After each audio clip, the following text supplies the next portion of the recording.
Have you ever been in a room? Maybe it's a family gathering, a meeting, or even just a grocery store, and suddenly everything feels like too much? Oh, believe me, I have. The noise, the lights, the voices, all of a sudden your sweater feels itchy, and the music is too loud, and someone's perfume is way too strong. And while it might seem small to others, to you, it's everything. This is sensory overload. As a highly sensitive woman, it doesn't just happen occasionally, it can feel like a regular part of your day. In this episode, I'm sharing 6 tactics you can use in the moment to calm your senses when everything feels like it's coming at you at once. And these aren't the same old tips. They are nervous system friendly tools you can actually use in real life. If you're tired of pushing through the overwhelm, this one's for you. Hey lady! Welcome to the Highly Sensitive Woman podcast. Do you struggle with self-doubt, setting boundaries, or feeling overwhelmed? My name is Alyssa, and I'm a highly sensitive woman who spent years trying to fit in, ignoring my own needs, and living in constant fear of disappointing others. But I finally discovered the power of embracing who I am, and now I don't feel so broken. In this podcast, you'll learn to find your voice, set boundaries, and live with bold confidence and inner peace. Grab a cozy blanket. It's time to connect with someone just like you.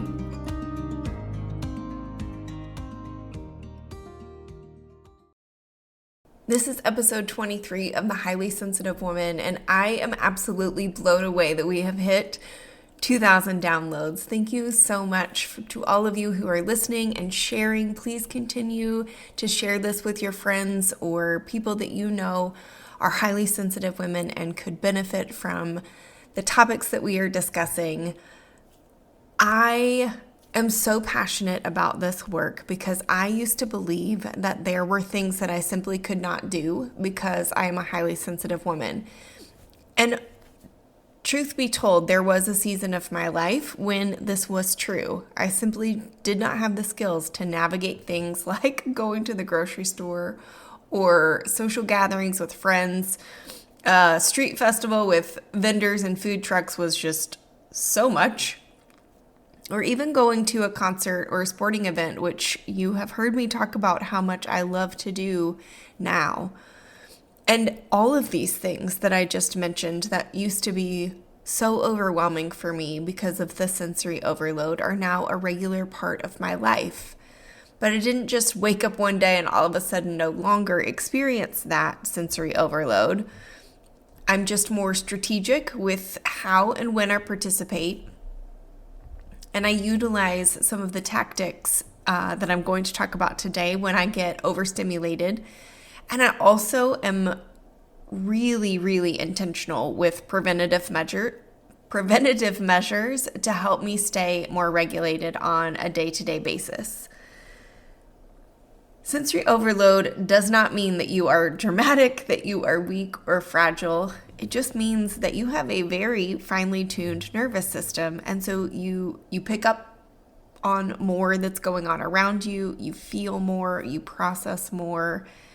And it truly is a gift, but it also means that your system can get overwhelmed more easily than maybe your best friend or your mom or your sister.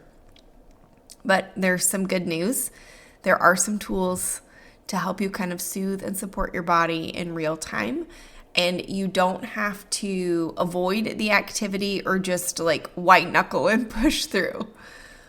So today we are talking about 6 practical and tactical ways to soothe your senses when you are feeling really, really overstimulated.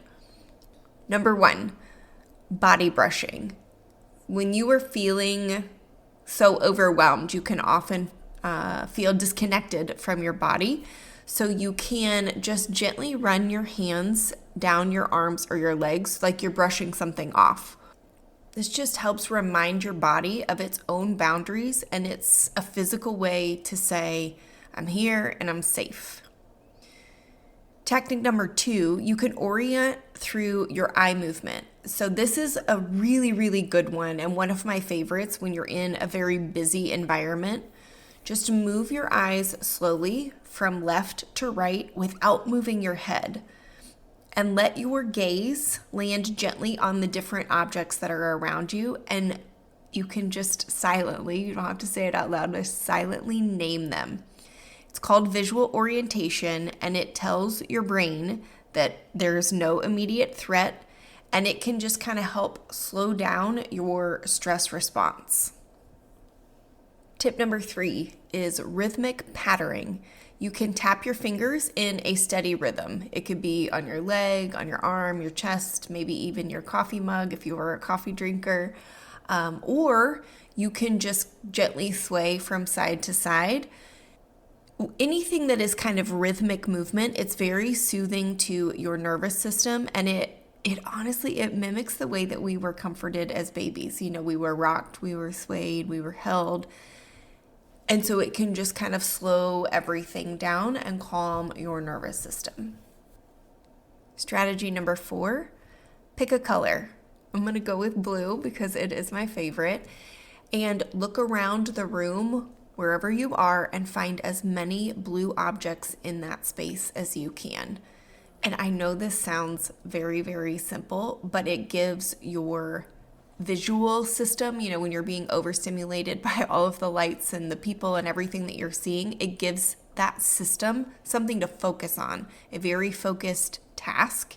And so when all of that is feeling so chaotic, it kind of anchors it and creates a sense of order and calm for your system.